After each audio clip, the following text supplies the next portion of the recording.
Hello, this is Shar from The Real Kitchen for Real People, and I trust that everyone is doing and feeling well. Today we have a special treat. I will be preparing for you and hope that you cook along with me as we prepare today Buttermilk Vanilla Cake. And this is a fantastic crowd pleaser. So the first thing you will want to do, of course, is to turn on your oven at 350 so it can be preheating.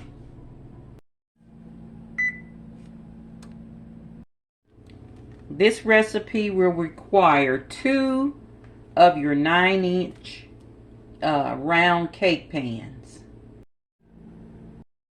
Okay, the ingredients you will need in this recipe is 2½ cups of all-purpose flour, and you're going to sift it. 2½ cup of flour. You have 1 cup of butter. You have 2 teaspoons of baking powder, 1/2 teaspoon of baking soda, 3 eggs, 1½ cup of sugar, and you're going to have a cup of buttermilk and 1 teaspoon of vanilla. So these are the ingredients you will need for this recipe.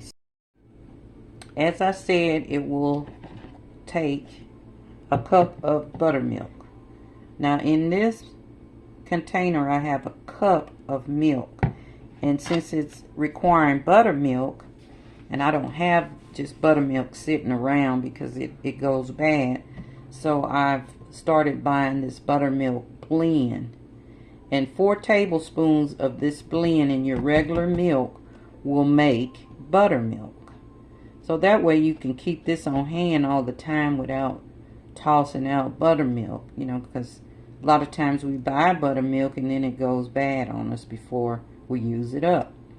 So I found this at a grocery store and I thought I'll try it, but it works wonderful. So I'm going to add 4 tablespoons of this buttermilk blend to this 1 cup of milk.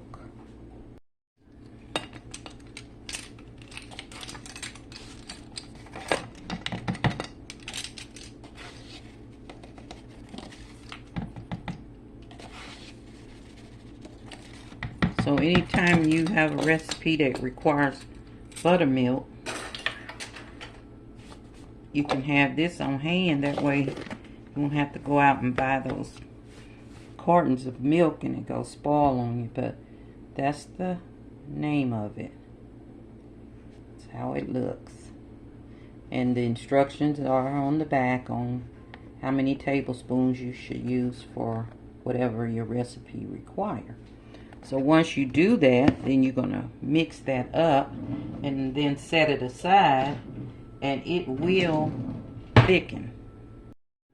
So let's mix that up so it'll be ready when you get ready to add it to your recipe. It gives it time to settle. So you just mix that up real good in your milk. Or you could use water. If you don't have the milk available, you can use water. But since I just use skim milk, I just add it to my skim milk. But you can use water.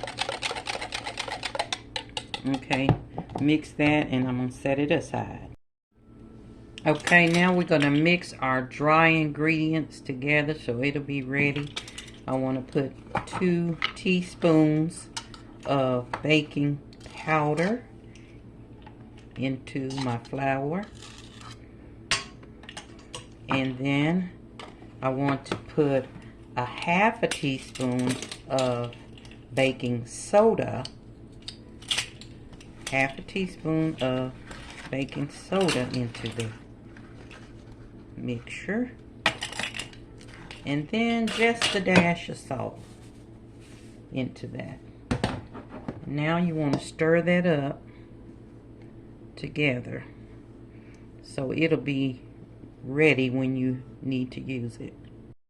Okay, now we will begin our mixing. We're gonna put our butter in our mixing bowl, and it's been sitting out, so it's room temperature.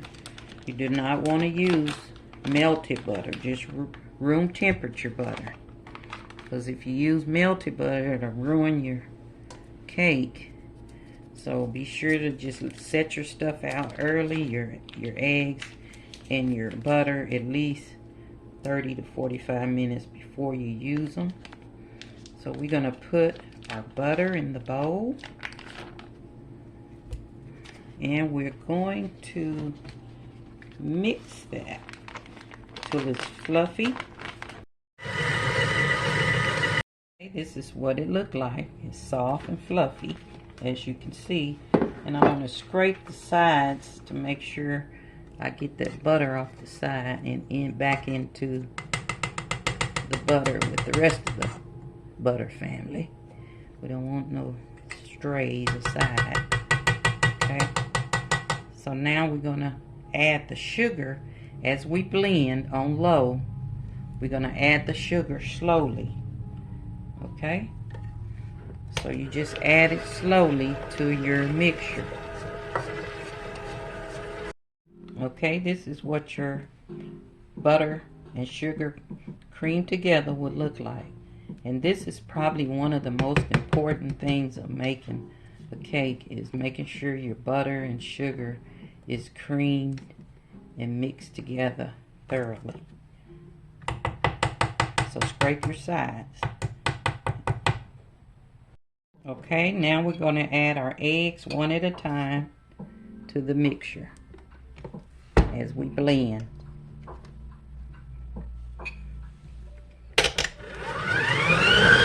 And we're going to add this one at a time and mix it for 1 minute after each one. This is how it would look after your eggs are added. Want to clean your blenders off. Always clean your blenders off and scrape around the sides. Add 2 teaspoons of vanilla flavoring. And mix. Okay, now we're going to add our flour mixture to the batter, and we're going to add it in 3 parts and alternate it with your buttermilk, just a little bit at a time, and turn your blender on low so you won't have flour everywhere. Okay, I'm going to do that by adding flour.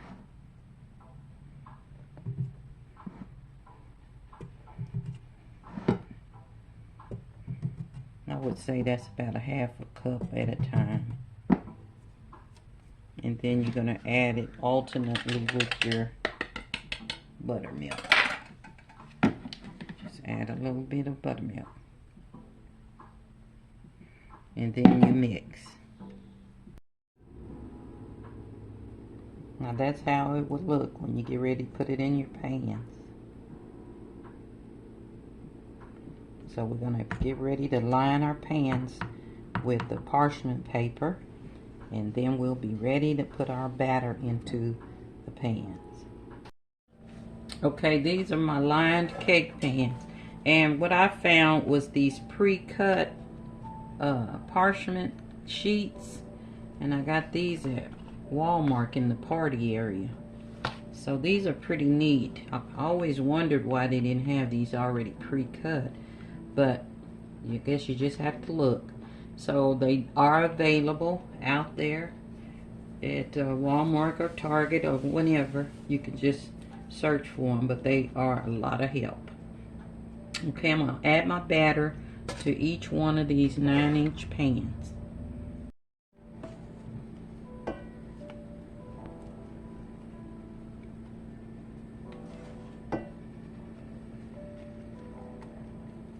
And you want to make them as even as possible.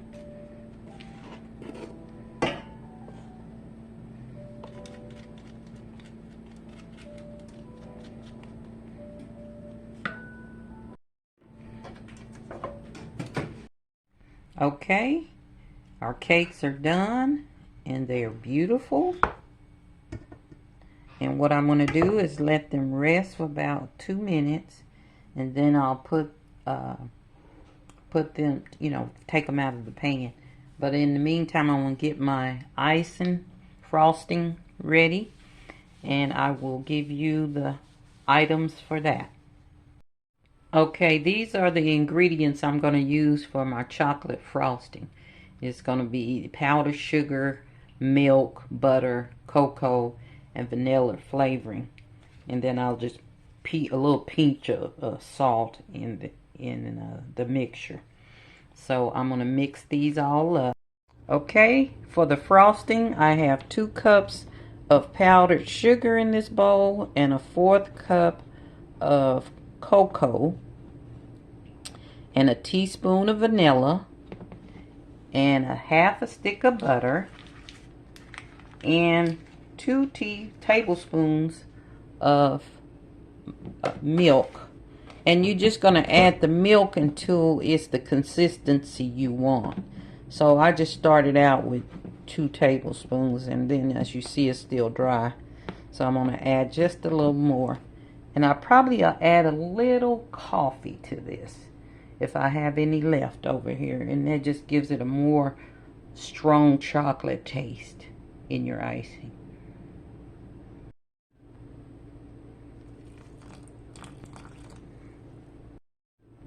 Okay, you stir this together really well. Make sure all the powdered sugar is mixed in there really good.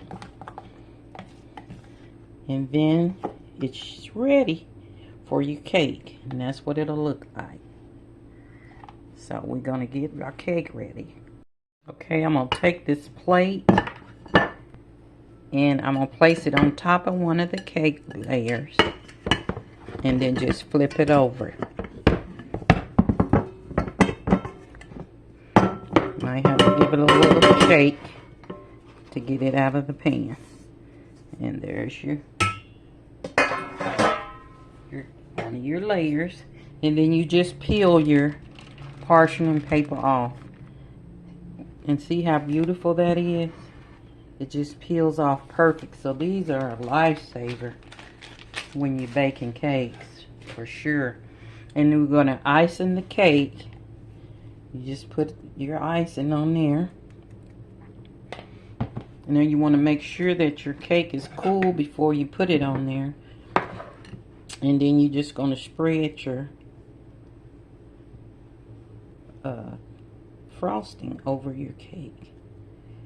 I see a little bit of where I could have mixed it a little bit longer. But I'll smooth it out in the cake, and some of it may be butter. Okay, and you're going to smooth that on top of your cake layer, I should say. And that's what it'll look like, your first layer. And you can put as much icing in there if you want. You want to add more in the middle, feel free. And just spread it around evenly. Okay, all the way to the edge. And then we're going to put the other one on top. Okay, and then you're going to continue with your icing. You're going to go down the sides and go around your cake with your icing on the sides.